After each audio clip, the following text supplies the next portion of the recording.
Bismillahirrahmanirrahim. Assalamualaikum warahmatullahi wabarakatuh.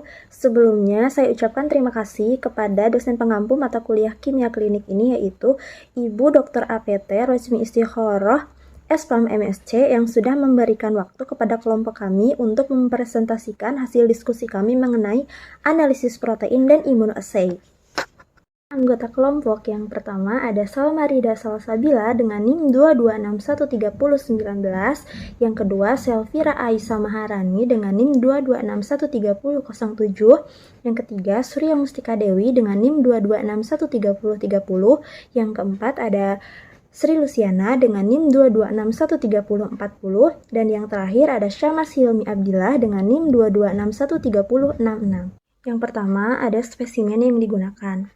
Dalam analisis protein ini, spesimen yang digunakan adalah darah.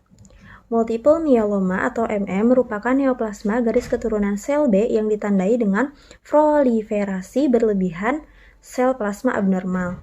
Sel plasma abnormal ini mengeluarkan imunoglobin abnormal yang menghasilkan kondisi yang disebut monoklonal gammopati, yang dapat dideteksi dengan adanya protein M dalam serum. Oleh karena itu, spesimen yang digunakan adalah sampel darah. Kemudian yang kedua, jenis spesimen.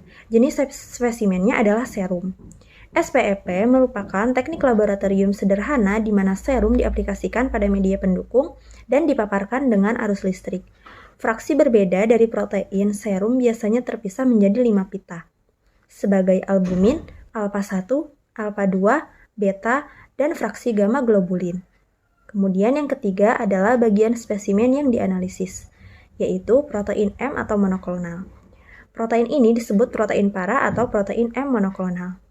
Protein M atau komponen M mudah dideteksi sebagai lonjakan simetris yang tajam atau lonjakan M dengan mobilitas alpha 2, beta, atau gamma saat melakukan elektroforesis serum. Multiple myeloma adalah penyebab paling umum dari paraproteinemia. Selanjutnya adalah cara pengambilan spesimen. Langkah-langkah umum pengambilan sampel darah untuk pemeriksaan multiple myeloma adalah sebagai berikut. Yang pertama, instruksikan pasien. Jelaskan prosedur kepada pasien sebelum memulai pengambilan darah, seperti mengenai informasi tujuan pemeriksaan, cara pengambilan darah, dan apa yang terjadi setelah pengambilan darah. Yang kedua, persiapan pasien. Jika diperlukan, pasien harus diinstruksikan untuk berpuasa, tidak makan atau tidak minum selama 8-12 jam sebelum pengambilan darah untuk pemeriksaan tertentu, terutama elektroforesis protein. Yang ketiga adalah peralatan yang diperlukan, seperti jarum suntik, tabung vakum, wadah darah, dan lain-lain yang telah disiapkan dengan benar. Kemudian yang keempat, identifikasi pasien.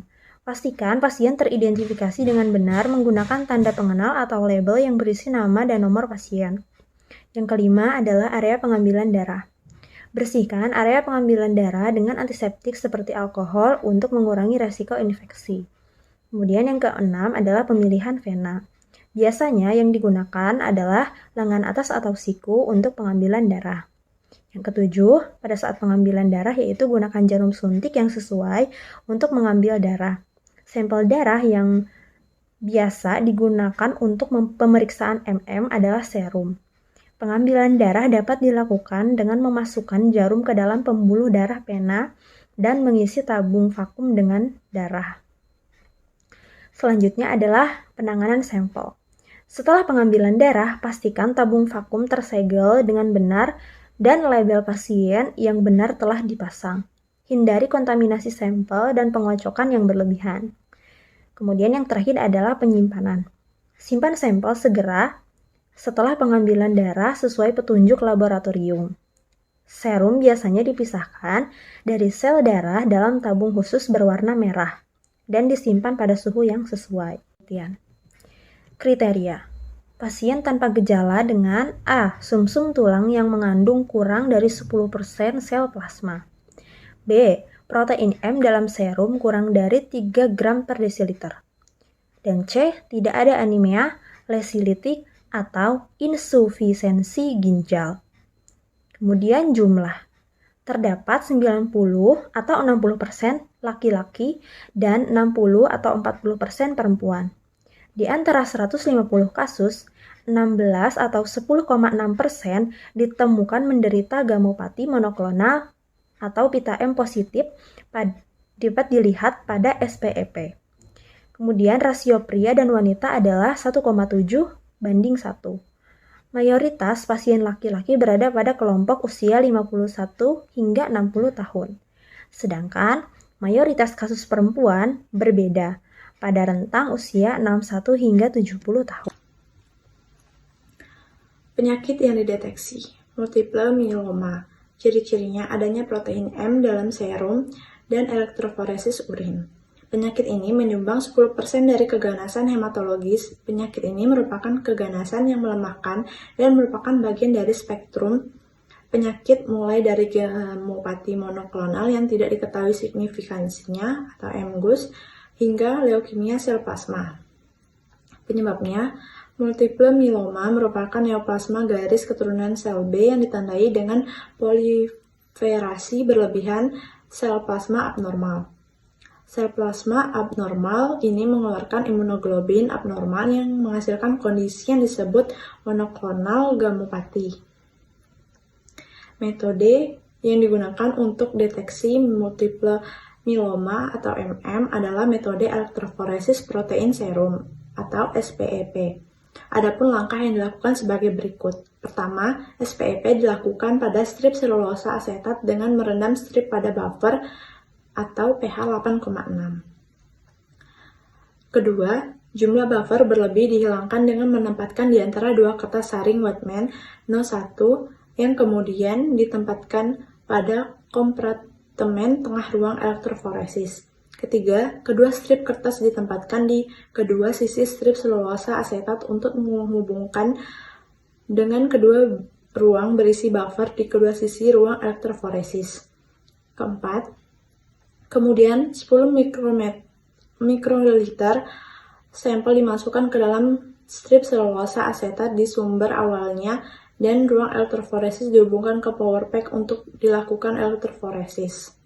Kelima, setelah 1 jam, strip dikeluarkan dan diwarnai menggunakan Ponceau S.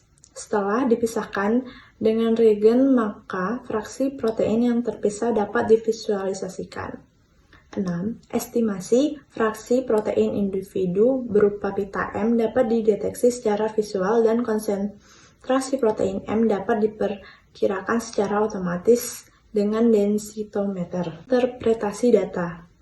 Terdapat 150 kasus yang dicurigai secara klinis multiple myeloma yang sampel serumnya diterima Departemen Patologi untuk elektroforesis protein serum selama periode Januari 2009 hingga Januari 2010. Di antara kasus-kasus ini, 14 atau 87,5% memiliki pita M pada gamma wilayah dan 2 kasus 12,5% memilikinya di wilayah globin beta. Tidak ada pita M di wilayah alfa. Berdasarkan gambar 2, telah terjadi lonjakan M di wilayah gamma pada strip selulosa asetat dalam bentuk grafik pada kasus gamopati monoklonal dan dapat dibandingkan dengan pola SPEP normal pada gambar 3. Interpretasi data, presentase sel myeloma di sumsum tulang bervariasi dan berkisar antara 12 hingga 6,65% pada kasus multiple myeloma. Seiring dengan paraproteinemia, ditemukan pola SPEP lain seperti pola peradangan kronis, peradangan akut, anemia, defisiensi besi, dan pola abnormal. Sekian video presentasi kami. Saya ucapkan terima kasih. Assalamualaikum warahmatullahi wabarakatuh.